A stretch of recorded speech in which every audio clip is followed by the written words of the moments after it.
कुंज बिहारी राधा माधवा कुंज बिहारी जय राधा माधवा कुंज बिहारी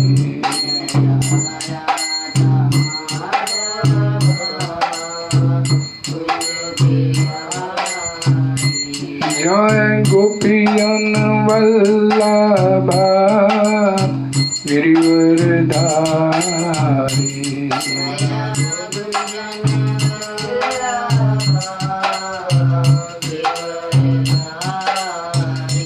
जय गोपीजन वल्लभा गिरिवरधारी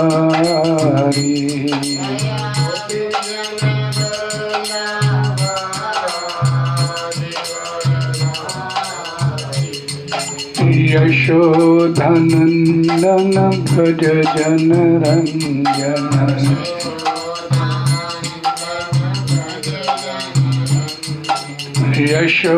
यशोधनंदन भज जन रंजन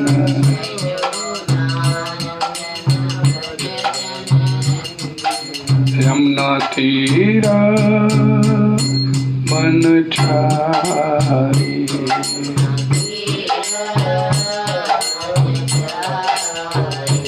यमुना तीर बनचारी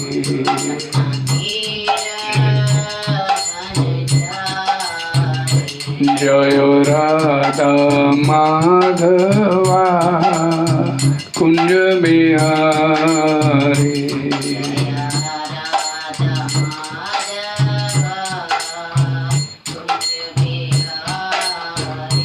जय राधा माधवा कुंज बिहारी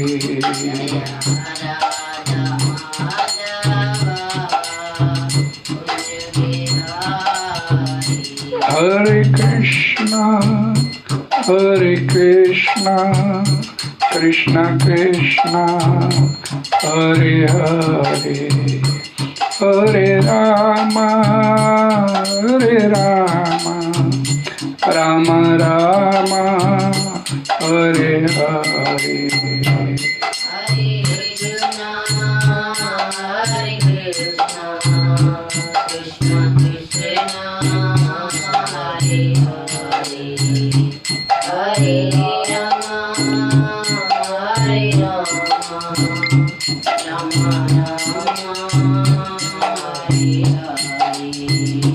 हरे कृष्णा कृष्णा कृष्णा हरे हरे हरे रामा राम रामा हरे हरे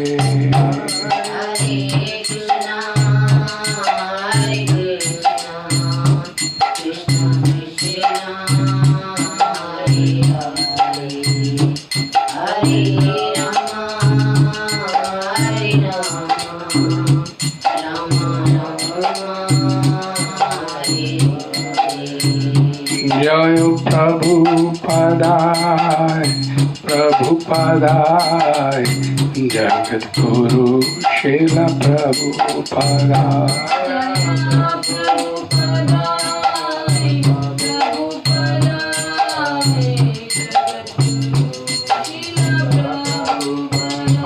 निताई गौर हरि बोल हरि बोल हरि बोल हरि बोल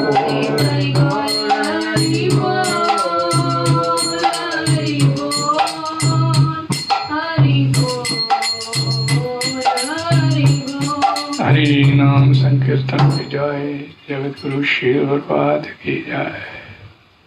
ओम नमो भगवते वासुदेवाय ओम नमो भगवते वासुदेवाय ओम नमो भगवते वासुदेवाय। नारायणं नमस्कृत्य नरं चैव नरोत्तमं देवीं सरस्वतीं व्यासं ततो जयमुदीरये। नष्टमनिष्प्रायेषु भद्रेषु नित्यं भागवत सेव्या भगवती उत्तम श्लोके भक्तिर्भवति नैष्ठिकी। कृष्णाय वासुदेवाय देवकी नंदनाय च नंदगोपकुमाराय गोविंदाय नमो नमः। हरे कृष्णा। आज दिन 28 मई दिन वीरवार को संध्या समय भागवत कथा में आप सभी का स्वागत है और आप सभी का बहुत बहुत धन्यवाद। चर्चा करेंगे श्रीमद् भगवद गीता यथारूप। जैसे आप सभी जानते हैं, ये भगवद गीता पे कथा चल रही है। आज का श्लोक है अध्याय 2, श्लोक संख्या नंबर 22। श्लोक इस प्रकार है। वासांसि जीर्णानि यथा विहाय नमानि गृह्णाति नरोपराणि तथा शरीराणि विहाय जीर्णानि अन्यानि संजाति नवानि देहि। इस श्लोक का हिंदी अनुवाद। जिस प्रकार मनुष्य पुराने वस्त्रों को त्याग कर नए वस्त्र धारण करता है, उसी प्रकार आत्मा पुराने तथा व्यर्थ के शरीरों को त्याग कर नवीन भौतिक शरीर धारण करता है। हरे कृष्णा। इस श्लोक का तात्पर्य हिजमाइन ग्रेस जगतगुरु श्रील प्रभुपाद जी द्वारा सरल स्पष्ट है, ध्यान से सुनने की आवश्यकता है। अणु आत्मा द्वारा शरीर का परिवर्तन एक स्वीकृत तथ्य है। आधुनिक वैज्ञानिक जन तक जो आत्मा के अस्तित्व पर विश्वास नहीं करते, पर साथ ही हृदय से शक्ति साधन की व्याख्या भी नहीं कर पाते, उन परिवर्तनों को स्वीकार करने को बाध्य है जो बाल्यकाल से कुमारावस्था तथा फिर तरुणावस्था तथा वृद्धावस्था में होते रहते हैं। वृद्धावस्था से यही परिवर्तन दूसरे शरीर में स्थानांतरित हो जाता है। इसकी व्याख्या एक पिछले श्लोक 2:13 में की जा चुकी है। अणु आत्मा का दूसरे शरीर में स्थानांतरण परमात्मा की कृपा से संभव हो पाता है। परमात्मा अणु आत्मा की इच्छाओं की पूर्ति उसी तरह करते हैं जिस प्रकार एक मित्र दूसरे की इच्छा पूर्ति करता है। मुंडक तथा श्वेताश्वतर उपनिषदों में आत्मा तथा परमात्मा की उपमा दो मित्र पक्षियों से दी गई है जो एक ही वृक्ष पर बैठे हैं। इनमें से एक पक्षी अणु आत्मा वृक्ष के फल को खा रहा है और दूसरा पक्षी कृष्ण अपने मित्र को देख रहा है। यद्यपि दोनों पक्षी समान गुण वाले हैं, किंतु इनमें से एक भौतिक वृक्ष के फलों पर मोहित है, किंतु दूसरा अपने मित्र के कार्यकलापों का साक्षी मात्र है। कृष्ण साक्षी पक्षी हैं और अर्जुन फल भोक्ता पक्षी। यद्यपि दोनों मित्र सखा हैं, किंतु फिर भी एक स्वामी है और दूसरा सेवक है। अणु आत्मा द्वारा इस संबंध की विस्मृति ही उसके एक वृक्ष से दूसरे पर जाने या एक शरीर से दूसरे में जाने का कारण है। जीव आत्मा प्राकृतिक शरीर रूपी वृक्ष पर अत्यधिक संघर्षशील है, किंतु ज्यों ही वह दूसरे पक्षी को परम गुरु के रूप में स्वीकार करता है, जिस प्रकार अर्जुन कृष्ण का उपदेश ग्रहण करने के लिए स्वेच्छा से उनकी शरण में जाता है, त्यों ही परतंत्र पक्षी तुरंत सारे शोकों से भी मुक्त हो जाता है। मुंडकोपनिषद 3:1-2 तथा श्वेताश्वतर उपनिषद 4:7 समान रूप से इस बात की पुष्टि करते हैं। समाने वृक्षे पुरुषो निमग्नो अनिश्या शोचति मुह्यमान जुष्टम यदा पश्यन्ति अमिशमस्य महिमा अनमिति वीत शोका। यद्यपि दोनों पक्षी एक ही वृक्ष पर बैठे हैं, किंतु फल खाने वाला पक्षी वृक्ष के फल के भोक्ता रूप में चिंता तथा विषाद में निमग्न है। यदि किसी तरह वह अपने मित्र भगवान की ओर उन्मुख होता है और उनकी महिमा को जान लेता है, तो वह कष्ट भोगने वाला पक्षी तुरंत समस्त चिंताओं से मुक्त हो जाता है। अब अर्जुन ने अपना मुख अपने शाश्वत मित्र कृष्ण की ओर फेरा है और उनसे भगवद गीता समझ रहा है। इस प्रकार वह कृष्ण से श्रवण करके भगवान की परम महिमा को समझकर शोक से मुक्त हो सकता है।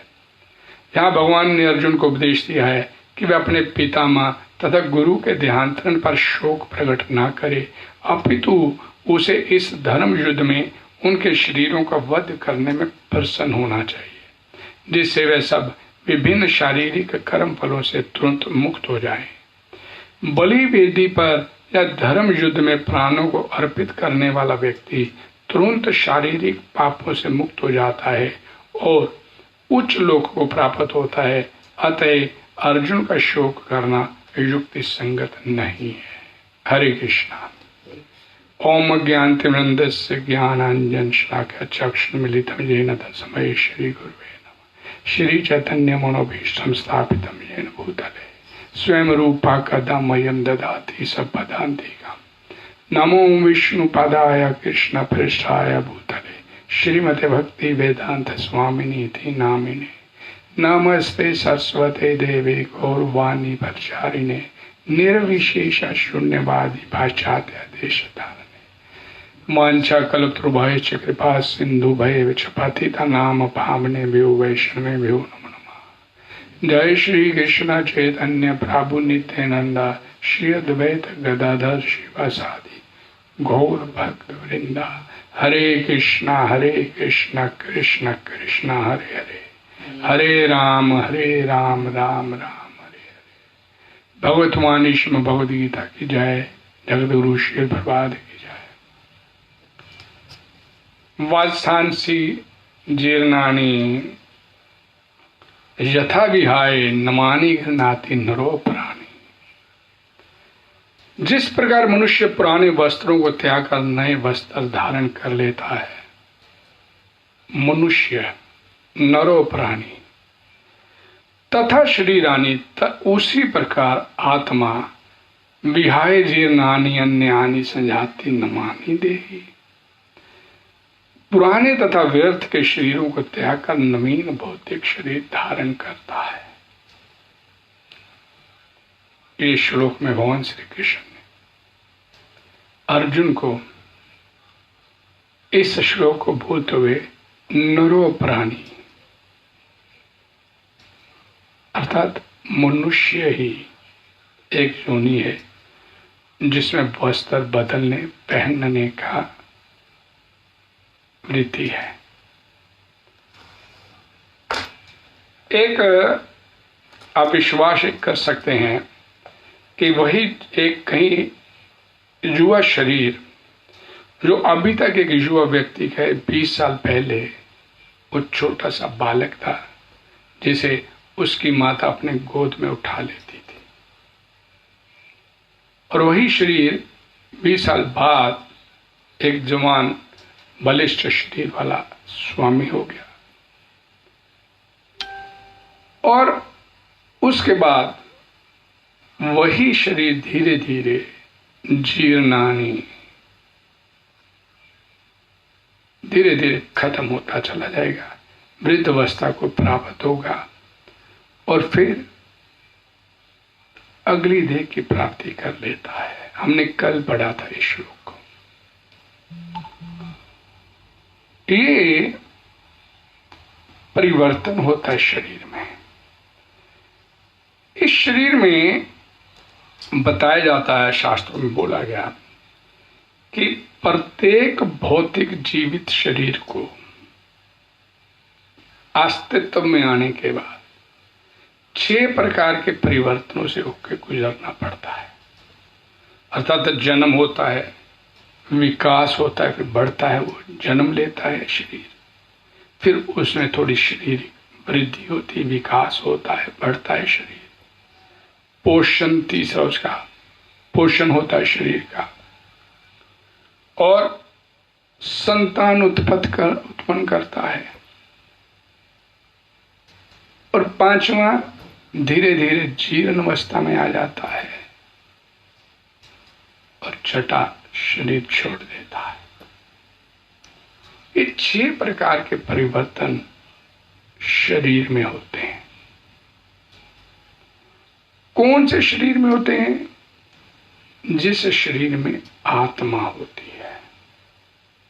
आत्मा है तो शरीर का विकास होता है, आत्मा नहीं है तो शरीर का विकास नहीं हो पाता। मांसांसी जीर्णानि यथा विहाय, बड़ा एक ये श्लोक जो है विशेष महत्व है।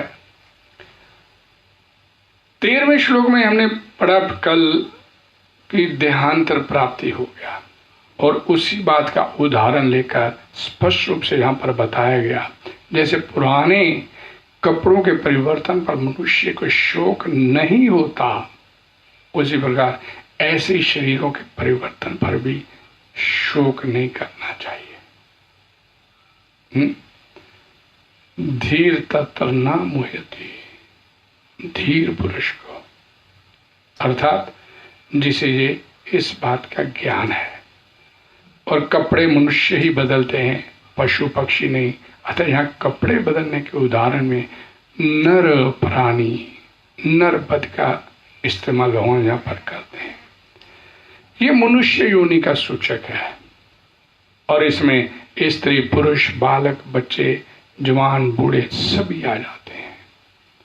और जैसे मनुष्य अपने पुराने कपड़ों को छोड़कर दूसरे नए कपड़ों को धारण करता है, ऐसे ये देह पुराने शरीरों को छोड़कर नए शरीर धारण करती है। पुराना शरीर छोड़ने को हम लोग बोल देते हैं कि मरना हो गया, और नए शरीर को धारण करने पर हम बोल देते हैं कि उसका जन्मना हो गया। अर्थात जन्म लेता है, मरता है, और उसके मध्य में 4 और उसमें परिवर्तन आते जो मैं अभी इससे पहले बताया। जब तक प्रकृति के साथ संबंध रखता है, तब तक ये आत्मा पुराने शरीरों को छोड़कर कर्मों के अनुसार नए नए शरीरों को प्राप्त करता रहता है। श्लोक में जीर्ण कपड़ों की बात, फटे पुराने कपड़े हो गए तो बदल दिए जाते हैं, नया वस्त्र धारण कर लिया जाता है। शरीर तो बच्चों के जवानों के भी मरते हैं, वो तो जीर्ण नहीं हुए भी शरीर, वो भी मरते हैं। तो यहां पर जीर्ण शब्द का इस्तेमाल भगवान श्री कृष्ण ने इसलिए किया कि हर एक उस व्यक्ति की जिसकी आयु समाप्त हो जाती है, एक तय समय दिया गया हर एक व्यक्ति को, हर एक व्यक्ति को एक तय समय के बाद ये अपना शरीर छोड़ना पड़ता है, जिसे हम मृत्यु बोल देते हैं। शरीर तो आयु के समाप्त होने पर मरता ही है, और आयु समाप्त होना ही शरीर का जीर्ण होना कहलाया जाता है। जरूरी नहीं है कि वृद्ध अवस्था में भी शरीर बलिष्ठ नहीं रह सकता। हम अपने ग्रंथों पुराणों में ऐसे कई कथा पढ़ते हैं। सोबरी मुनि ने अपनी शादी करने की इच्छा मन में आई, तो उन्हें जो वृद्ध अवस्था में थे और शरीर की चमड़ी झूल रही थी, हड्डियां मांस छोड़ चुकी थी, लेकिन शादी करने की इच्छा हुई, तो उन्होंने अपनी योग विद्या के बल पर नवीन देह प्राप्त किया। तो इसलिए यहां पर बताया गया कि आयु समाप्त होना, चाहे वो जवानी में समाप्त हो रही, चाहे बचपन में हो रही है। इसे ही शरीर का जीर्ण होना बोल दिया जाता है। और इसमें एक और बात, चाहे वो जवान का हो शरीर हो, चाहे वृद्ध का हो, आयु समाप्त होने पर सभी जीर्ण ही कहलाए जाते हैं। इससे और बड़ी महत्वपूर्ण बात यहां पर बोला गया कि वासांसी जीर्णानि यथा विहाय नवानि घृणाति अपराणी नर प्राणी। यथा और उसके बाद अगला शब्द बोले गया तथा शरीरानि विहाय, यानी कि जिस प्रकार और उसी प्रकार, यथा और तथा, ये दो शब्दों का इस्तेमाल इस श्लोक में भगवान करते हैं कि पुराने वस्त्रों को छोड़कर नए वस्त्र धारण किए जाते हैं, जैसे वैसे ही आत्मा पुराने शरीर छोड़कर नए शरीर में चला जाता है। यहां एक बड़ी महत्वपूर्ण बात है कि कुमार यौन अवस्था और वृद्ध अवस्था तो अपने आप होती है, और जैसे ही देहांतर की प्राप्ति भी अपने आप ही होती है। कोई नहीं चाहता, कोई वृद्ध नहीं होना चाहता। बच्चे से बात की जाए, बड़ा होगा तो तेरे को आटे दाल का भाव मालूम होगा, तो बच्चा भी बोलता है मैं बड़ा ही नहीं होऊंगा, लेकिन प्रकृति उसे खींच के लंबा करती है, बड़ा करती है उसे। यानी वो अपने आप ही सारे परिवर्तन होते चले जा रहे हैं। और यहां तथा पुराने कपड़ों को छोड़ने में और नए कपड़े धारण करने में मनुष्य को तो स्वतंत्रता होती है। जो शरीर में परिवर्तन होते उसमें तो स्वतंत्रता नहीं है, लेकिन कपड़ों को धारण करने में तो जीवात्मा को स्वतंत्रता होती है। तो फिर जैसी और वैसे की शब्द क्यों इस्तेमाल हुआ? नए कपड़े धारण करने में तो मनुष्य को स्वतंत्रता होती है, परंतु पुराने शरीरों को छोड़ने में जीवात्मा को स्वतंत्रता नहीं है। इसलिए यहां यथा और तथा कैसे बने, ये बड़ी महत्वपूर्ण बात है कि यहां पर भगवान ने यथा और तथा का शब्द का इस्तेमाल जो किया है, वो भगवान का तात्पर्य, भगवान का जो मतलब है, स्वतंत्रता प्रतंत्रता की बात कहने में नहीं है, प्रत्युत शरीर के साथ होने वाले वियोग से उत्पन्न शोक को मिटाने के लिए है। क्योंकि अर्जुन शोकाकुल हुआ बैठा है और भगवान उसके शोक को खत्म करना चाहते हैं। इसलिए पुराने शरीरों को छोड़ जाने, नए शरीरों में जाने पर आत्मा ज्यों का त्यों निर्लिप्त रूप में रहता है। जैसे हम नए वस्त्र धारण करते हैं पुराना वस्त्र छोड़ के, तो मैं जो पुराना वस्त्र छोड़ के नया वस्त्र धारण करूं तो मैं तो ज्यों का त्यों ही रहा, कपड़े में लिप्त नहीं हो गए, उतार दिए, पहन लिए, कपड़े मेरे साथ जुड़ नहीं गए, एकात्मकता का भाव नहीं आया कपड़ों के साथ मेरे मन में। कपड़ों को मैं अपने आप से अलग मान रहा हूं, कपड़े अलग हैं, मैं अलग हूं। और इसी बात को यहां पर इसी बात को यहां पर भगवान श्री कृष्ण स्पष्ट करना चाहते हैं कि आत्मा भी इस शरीर के साथ लिप्त नहीं हुआ बैठा है, निर्लिप्त है। जिस प्रकार जीवात्मा कपड़े बदलता है तो कपड़े और उसके साथ एकात्मकता नहीं मान लेता, उसी प्रकार यहां पर बोला गया है जीवात्मा जब पुराना शरीर छोड़ता है तो नया शरीर धारण करता है, तो उसमें अपनी एकात्मकता मान के बैठा होता है। और यही वजह है कि वो दुख उठाता है। इसमें एक बड़ी महत्वपूर्ण बात कि पुराने कपड़े छोड़ने में और नए कपड़े धारण करने में, ध्यान से समझिए इस बात को, पुराने कपड़े छोड़कर नए कपड़े धारण करने में तो बड़ा सुख अनुभव होता है। हाँ भाई बढ़िया, ये नए नए कपड़े आज डालूंगा, बड़ा आनंद लेता है उसमें। लेकिन पुराना शरीर छोड़कर नया शरीर धारण करने में वो आनंद, वो सुख नहीं होता उसमें। क्यों? ऐसा क्यों होता है? इसका जो समाधान है, इसका जो बात का हल है, ध्यान से समझिए कि शरीर के मरने का जो दुख होता है एक जीवात्मा को, वो मरने से नहीं होता, उसको दुख होता है इस बात का कि अभी वो जीना चाहता है, अभी वो जीना चाहता है। जीवात्मा, यहां पर एक बात को ध्यान से समझिए कि मरने से नहीं, जीने की इच्छा से होता है उसको दुख। मैं जीता रहूं, मैं, उसके अंदर ये भावना होती है। इस बात को एक बड़े व्यवहारिक तौर पर समझाने का प्रयास करता हूं। मैं एक ऐसे व्यक्ति से मिलने के लिए गया जिसको डॉक्टरों ने जवाब दे दिया था।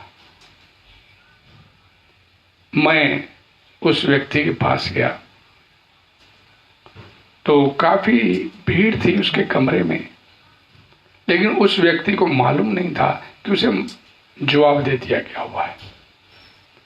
तो मैं उसके कमरे में गया तो मेरे को देखते, प्रभु जी हरे कृष्णा प्रभु जी, कैसे हैं आप? अच्छा हुआ आप आ गए, बड़ा अच्छा लगा आप आ गए। मैं उसके पास गया तो उस व्यक्ति ने मेरा हाथ अपने हाथ में लेते हुए, मेरा हाथ अपने हाथ में लेते हुए मेरे से क्या शब्द कहे, प्रभु जी मैं अब जीना चाहता हूं, मैं जीना चाहता हूं प्रभु जी अब। जी उसके शब्द थे। मैंने उससे बोला भाई चिंता नहीं कीजिए, भगवान का नाम लीजिए, सब ठीक होगा। लेकिन उसने 2 बार 3 बार यही मुझसे बोला, प्रभु जी मैं जीना चाहता हूं। जैसे कि उसे अंदर से महसूस हो चुका था कि हॉस्पिटल से डॉक्टरों ने उसे छुट्टी दे दी है इस अवस्था में, तो लगता है कि उसका अंत समय आ गया। उसको अंदर से महसूस हो रहा था, अंदर से उसे पता चल गया था कि मैं शायद मरने वाला हूं। तो उसने मेरे से ये शब्द बोलते हुए कि प्रभु जी मैं जीना चाहता हूं, उस व्यक्ति के उद्गार थे। और कुछ घंटों बाद उस व्यक्ति का शरीर छूट गया था। शरीर छोड़ने पर दुख और कपड़े बदलने पर सुख, ये एक महत्वपूर्ण बात है। एक आज से 30 साल पुरानी बात है। तो वो व्यक्ति, एक व्यक्ति, मैं उस समय न्यूज़पेपर में काम करता था, जर्नलिस्ट था। ये लुधियाना की बात है। तो मेरे एक जानकार थे, वो हिमाचल में कहीं रहते थे। तो उनके बड़े लड़के को, उनके लड़के को घर में पेट्रोल का इस्तेमाल अपने मोटरसाइकिल में बदलते हुए कहीं सिगरेट पीते पीते शायद कहीं आग लग गई, तो व्यक्ति भी उस पेट्रोल के साथ वो भी पूरी तरह झुलस गया। 80% उसका बर्निंग था बॉडी का। एम्बुलेंस में तुरंत उसको लुधियाना में लाया गया, और लुधियाना में लाने के बाद बहुत बड़ा हॉस्पिटल है, सभी जानते हैं, दयानंद हॉस्पिटल है, वहां पे डीएमसी बोलते हैं। उस हॉस्पिटल में उसको लेकर गए तो हॉस्पिटल के स्टाफ ने उसको अटेंड करने से मना कर दिया, उसकी शारीरिक हालत को देखते हुए।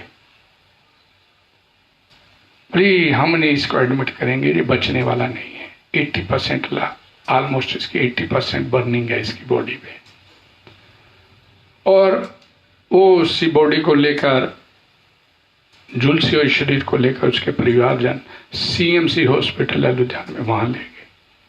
तो सीएमसी हॉस्पिटल वाले के अधिकारियों ने भी देखा कि ये जीवित नहीं रह सकता, तो उन्होंने जवाब दे दिया कि हम इसे हॉस्पिटल में दाखिल नहीं करेंगे। तो उस झुलसी हुई शरीर को लेकर मेरे पास, मेरे ऑफिस में आके, उसमें मैं एक बहुत अच्छे न्यूज़पेपर में काम करता था, मेरे को उन्होंने बताया कि नीचे कार में वो शरीर पड़ा है, बॉडी पड़ी है।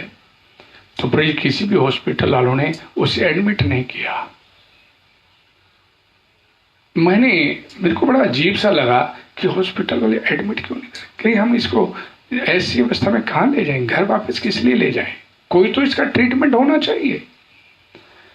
तो मेरा थोड़ा सा, क्योंकि मैं पत्रकार था, डीएमसी हॉस्पिटल में मैंने बात किया उसमें मेडिकल सुपरिटेंडेंट से, तो उन्होंने मेरे कहने पे उस व्यक्ति को हॉस्पिटल के इमरजेंसी वार्ड में एडमिट किया। मैं साथ गया, बॉडी को एडमिट हुआ, वो एडमिट किया गया। तो अगले दिन मैं सुबह उस व्यक्ति से मिलने के लिए गया, तो व्यक्ति बड़ी अच्छे तरीके से, जिसका शरीर 80% झुलस गया था, मेरे से बड़ी अच्छी तरह से बात कर रहा था।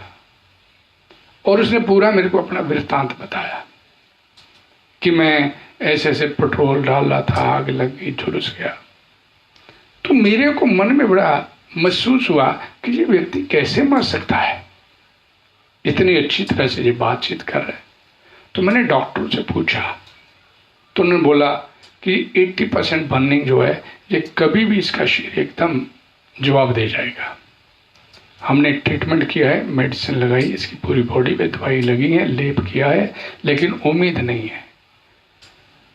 तो मैं फिर उस व्यक्ति से मिलने उसके पास गया, उसके बेड के पास, और उस व्यक्ति ने मेरे हाथ को अपने हाथ में फिर पकड़ा।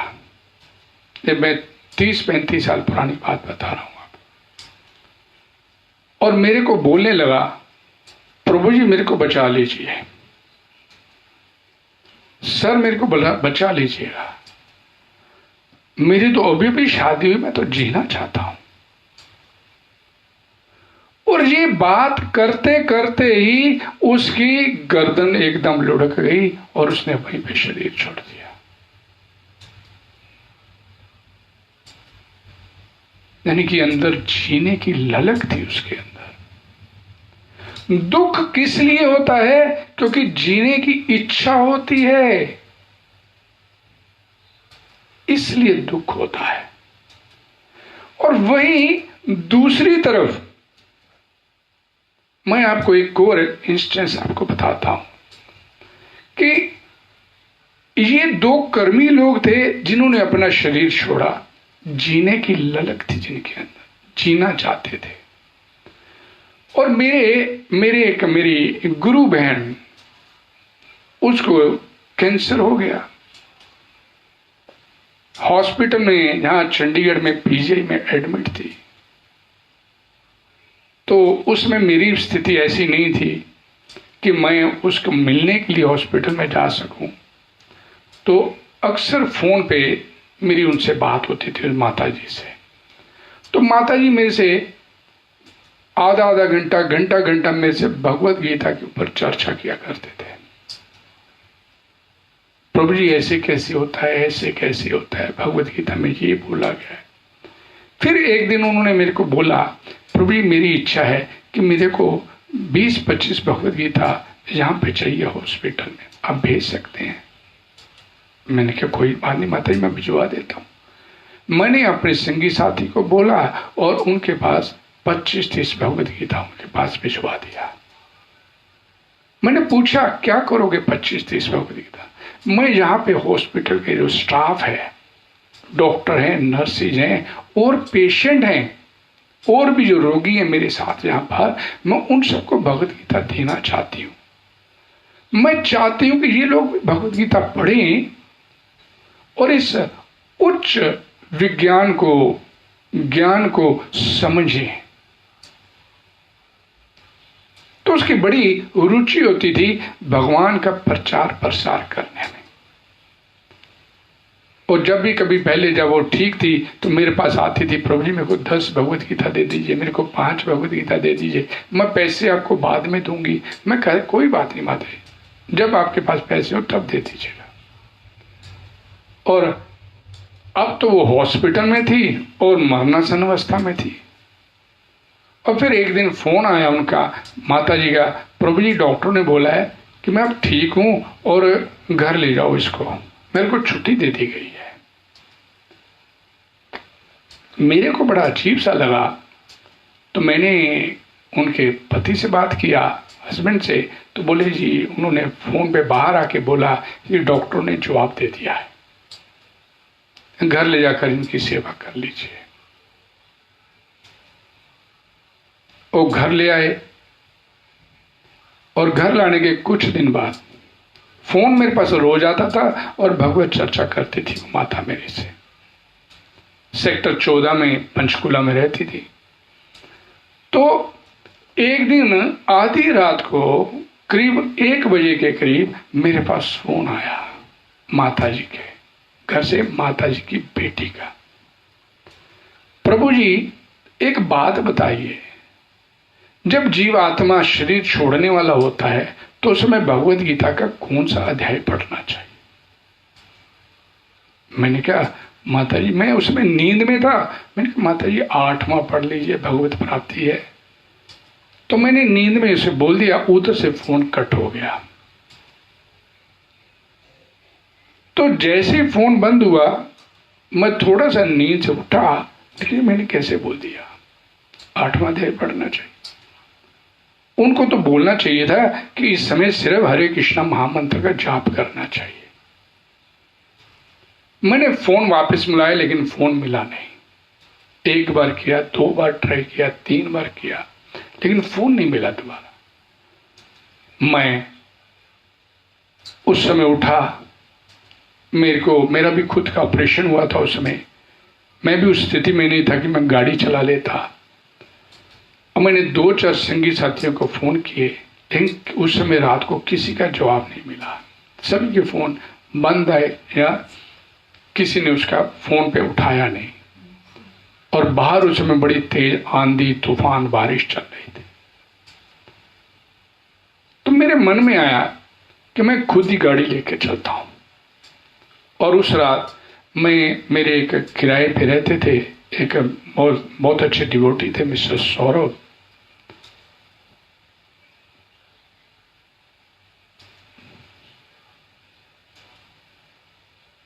उनको उसको लेके, लेकिन उसने बताया गाड़ी तो मेरे को भी चलानी नहीं आती। लेकिन फिर मैं उसको अपने साथ लेके मैंने जैसे तैसे गाड़ी चलाई और उनके घर पहुंचा।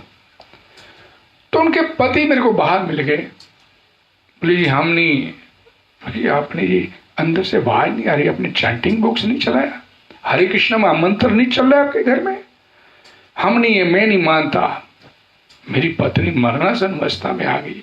मैं बोलियो बाद में बात करेंगे, अभी आप पहले हरे कृष्ण महामंत्र का वो चैंटिंग बॉक्स प्रभुपाद जी की वाणी यहां पर चला दीजिए। ही प्लेनली रिफ्यूज्ड, मैं नहीं चलाऊंगा। मैंने उनके पति को थोड़ा सा हल्का सा आहिस्ता से धक्का दिया और अंदर घुसा। सामने वो माता जी पड़े थे, उनका मुंह दूसरी तरफ पड़ता, पीठ करके मेरी तरफ था। तो मैंने उनके माता के पास जाके अपने साथ जो मेरे साथ मिस्टर सौरभ गए थे उनके साथ मैंने ऊंचे स्वर में हरे कृष्ण महामंत्र बोलना शुरू किया। मैंने मिस्टर सौरभ को बोला कि अब ये हरे कृष्ण महामंत्र बोलिए मेरे साथ। हमने जोर जोर से बोलना शुरू किया। 2 बार बोला और तीसरी बार वो माता जी मेरी तरफ पीठ करके बैठे थे, उन्होंने करवट ली और मेरी तरफ मुंह मोड़ा। और जब उन्होंने मेरी तरफ मुंह मोड़ा तो बड़े प्रसन्न चित्त भाव से उन माता जी ने मेरी तरफ देखा और मेरे साथ हरे कृष्णा कृष्णा कृष्णा, अभी पूरा मंत्र नहीं बोल पाए और उनकी गर्दन लुढ़क गई। लेकिन बड़े प्रसन्न चित्त भाव से उस माता जी ने उसमें अपना शरीर छोड़ा, कृष्णा कृष्णा का सिमरन करते अपने जीवा से, जिनमें जितना उनमें जोर था वो बोलते बोलते उस माता जी ने अपना शरीर छोड़ दिया। उसके पति ने देखा कि मेरी माता, उसके वाइफ ने, उसकी पत्नी ने शरीर छोड़ दिया, गर्दन लुढ़क गई। अरे ये तो मर गई। मर गई, मैंने कहा अब जो करना कर लो, हम जा रहे हैं अब। नहीं नहीं नहीं प्रभु जी, अब बताइए क्या करना चाहिए। अब भी चला दीजिए हरे कृष्ण महामंत्र, प्रभुपाद जी की वाणी इस स्थान पर अभी भी चला दीजिए। और उस स्थान पर मेरे कहने पे उन्होंने, उनके पति ने फिर हरे कृष्ण महामंत्र तब चलाया। लेकिन काम हो चुका था। माता ने हरे कृष्णा कृष्णा कृष्णा मेरी तरफ देख तो प्रसन्न चित्त से अपना शरीर छोड़ दिया। एक भक्त का शरीर छोड़ना और एक कर्मी का शरीर छोड़ना, ये मैं एक अंतर बताना चाहता हूं। मैंने अभी आप लोगों को क्या बताया कि नया वस्त्र धारण करने में सुख आनंद का अनुभव होता है, लेकिन शरीर छोड़ते समय दुख और भय रहता है। तो मरने का भय नहीं होता और प्रत्युत जीने की इच्छा अंदर होती जीवात्मा के। और एक भक्त भी शरीर छोड़ता है और एक कर्मी भी शरीर छोड़ता है। एक व्यक्ति से मैंने बोला, मेरे को संदेश आया कि हमारे एक रिश्तेदार है प्रभु जी, उनको डॉक्टर ने जवाब दे दिया है, क्या करना चाहिए। मैंने कहा कुछ नहीं करो, उस व्यक्ति के सिरहाने पे प्रभुपाद जी की वाणी हरे कृष्ण महामंत्र चलवा दीजिए, चैंटिंग बॉक्स लगवा दीजिए। तो उस व्यक्ति ने आगे मुझे से क्या बोला, ओ प्रभु जी ये काम नहीं मैं कर सकता। क्यों, ये काम क्यों नहीं कर सकते। ओ प्रभु जी उसके सिरहाने अगर मैंने भगवान का नाम चलाया तो उसको पता चल जाएगा कि भाई मैं मरने वाला हूं और कल का मरता हूं तो आज ही मर जाएगा, और जी अपने जिम्मे नहीं मैं ले सकता। अब इस बात को ध्यान से समझिए। जिस व्यक्ति ने ये मना कर दिया मेरे को कि मैं उसके सिरहाने नहीं चला सकता, लेकिन जिस व्यक्ति का कल्याण हो सकता था, मरते समय उसके कानों पे हरे कृष्णा का नाम पड़ जाता। भगवद गीता में बोलते हैं अंत काले च मामे स्मरण मुक्त क्लेवरम सब प्रजाति। उसका जन्म मरण समाप्त हो जाएगा तो अंत समय मेरा सिमरन करते शरीर छोड़ेगा। तो कानों में उसके हरि नाम पड़ेगा तो कुछ तो उसके ऊपर प्रभाव होगा। लेकिन घर के जो लोग हैं इस बात के लिए तैयार, उनकी अपनी मानसिकता देखिए कैसी है कि नहीं भाई हम उसके सिरहाने नहीं चला सकते। कि हम लोग कितना इस संसार में रचे रमे हुए हैं, खुद निकलना नहीं, किसी को निकलने नहीं देना चाहते। इसी हमारी स्थिति है,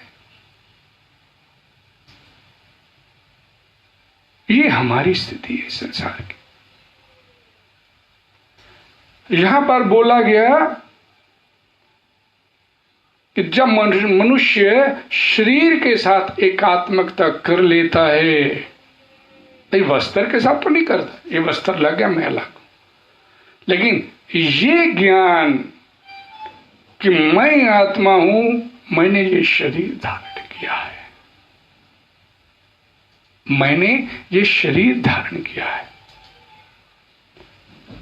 ये शरीर अलग है, मैं, ये गीता का मूलभूत सिद्धांत है। भगवत गीता शुरू इसी से भगवान श्री कृष्ण कर रहे हैं। इस ज्ञान को आत्मसात कीजिए। अब ये एक बड़े ध्यान से सुनिए श्रील प्रभुपाद जी की वाणी।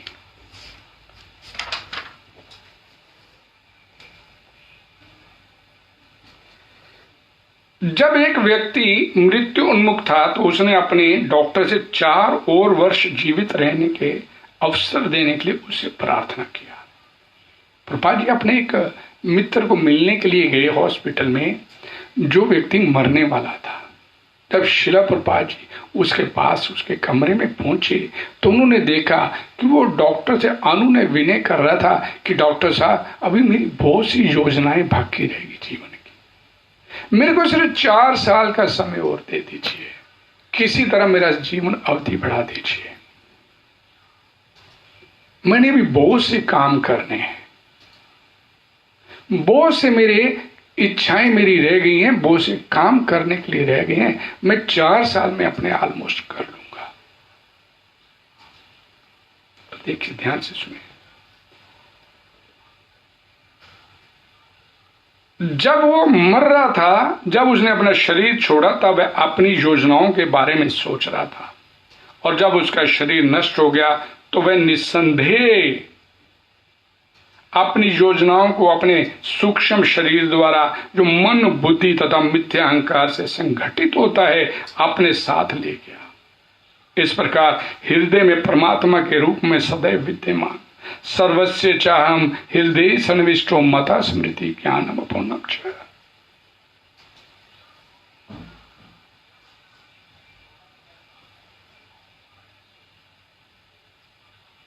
परम पुरुषोत्तम भगवान की कृपा से उसे दूसरा अवसर मिलेगा इस संसार में।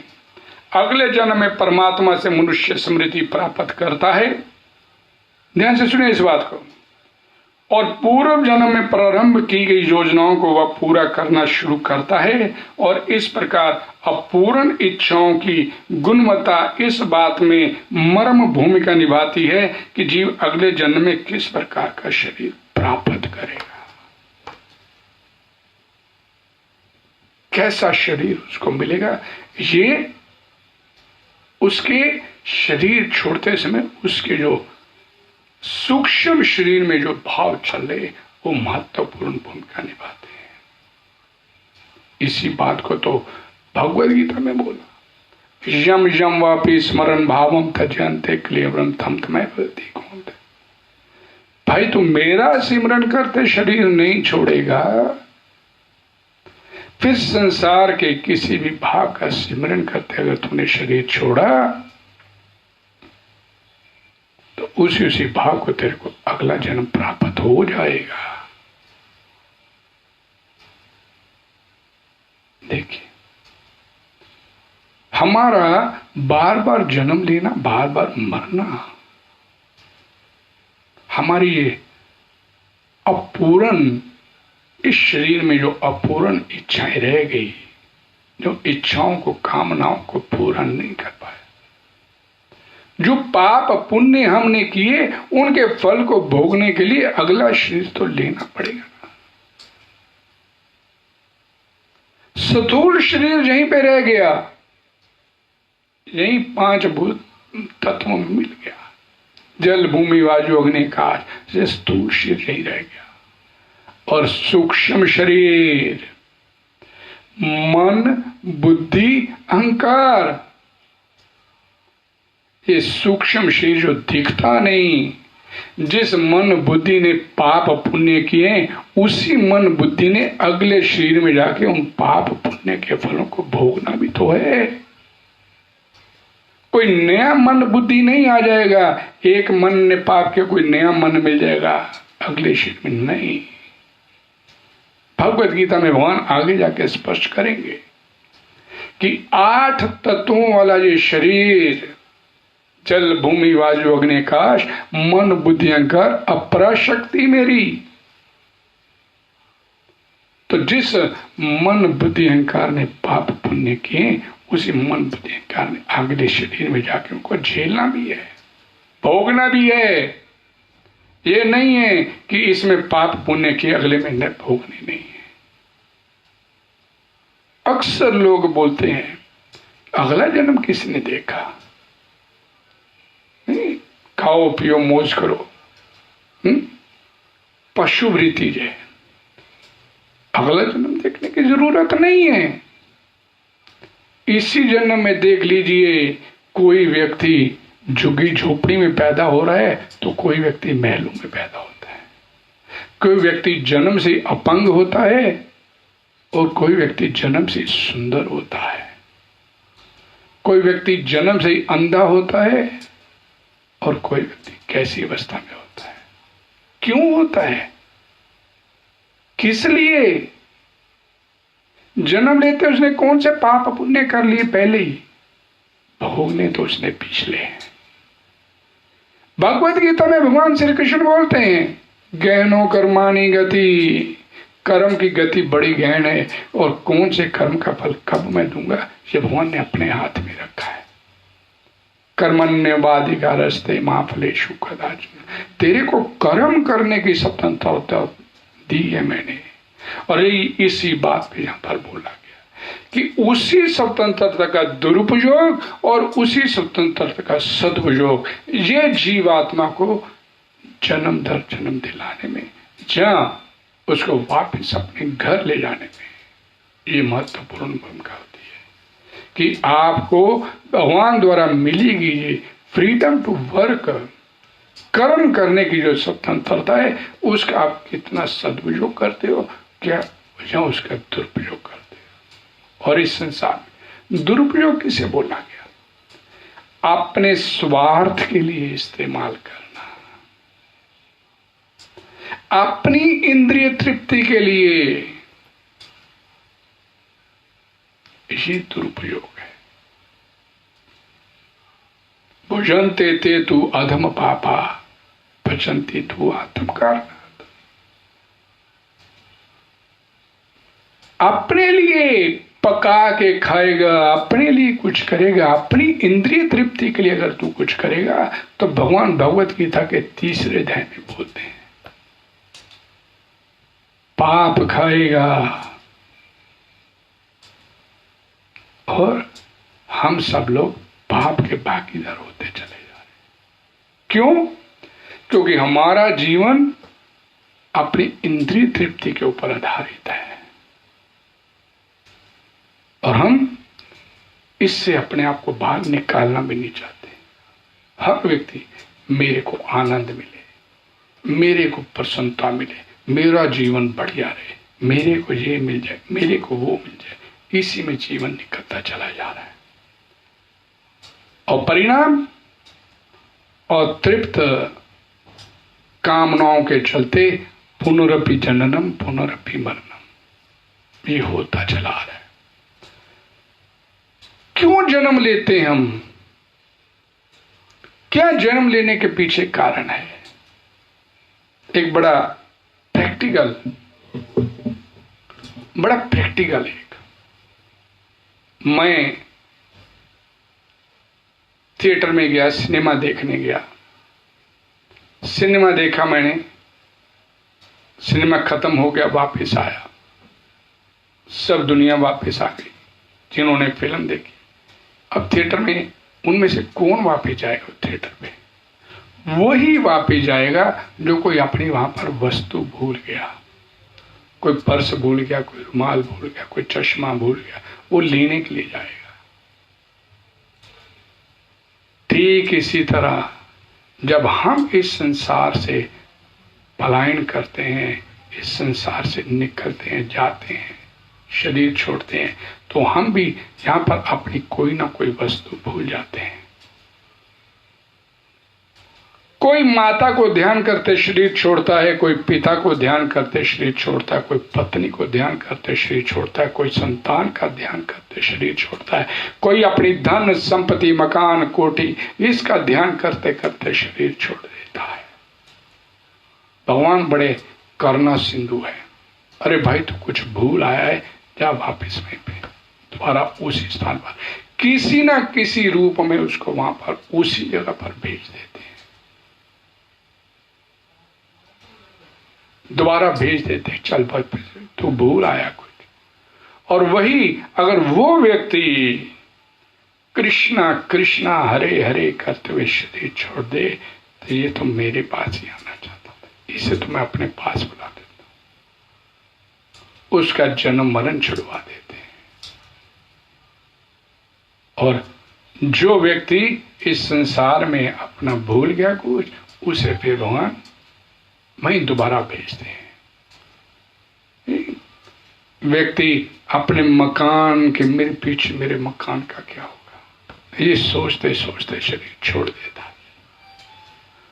उसी मकान में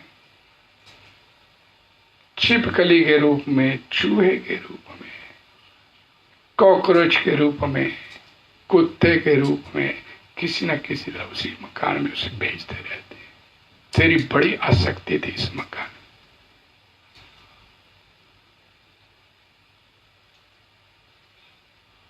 ये लेखा जोखा है कर्मों का। अन्य विलासिता शून्यम, वो स्थिति सिर्फ भगवान मेरे हैं, मैं भगवान का हूं। शरीर छोड़ना है तो भगवान के पास ही जाना है। ये अंदर भक्तों के साथ। और शरीर छोड़ते हैं प्रसन्नता से छोड़ते हैं, आनंद में छोड़ते हैं कि वापस अपने घर जा रहे हैं। मैंने अपने जीवन का एक अनुभव बताया। उस माता ने शरीर छोड़ा तो बड़े प्रसन्न चित्त भाव से हरे कृष्णा कृष्णा कृष्णा करते करते उसकी गर्दन लुढ़क गई। प्रसन्न चित्त भाव से आंखें खुली, बड़े प्रसन्न चित्त भाव से वो अंतिम समय में उसने अपना शरीर छोड़ा। ये विधि है शरीर छोड़ने की। ये विधि है शरीर छोड़ने की। एक तय सीमा के बाद हर एक जीवात्मा को इस संसार से पलायन करना होता है। एक तय उम्र के बाद उसे ये शरीर छोड़ना होता है। अगर वो श्रीमद् भागवतम पुराण में बताया गया, अगर वो प्रकृति के नियमों से बद्ध होके दुर्घटनाग्रस्त, रोगग्रस्त ऐसे शरीर छोड़ता है, तो एक पशु के मरने में और उस व्यक्ति के मरने में अंतर नहीं है ज्यादा। और वही व्यक्ति अंते नारायण स्मृति करते हुए शरीर छोड़ता है तो इस संसारिक चक्कर से अपने आप को छुड़ा के बाहर ले जाता है। ये पूरी तरह जीवात्मा के अपने ऊपर निर्भर करता है कि वो शरीर कैसे छोड़ रहा है। इसको करने में जीवात्मा पूरी तरह स्वतंत्र है कि वो भगवान का सिमरन करते शरीर छोड़े या संसार का सिमरन करते शरीर छोड़े।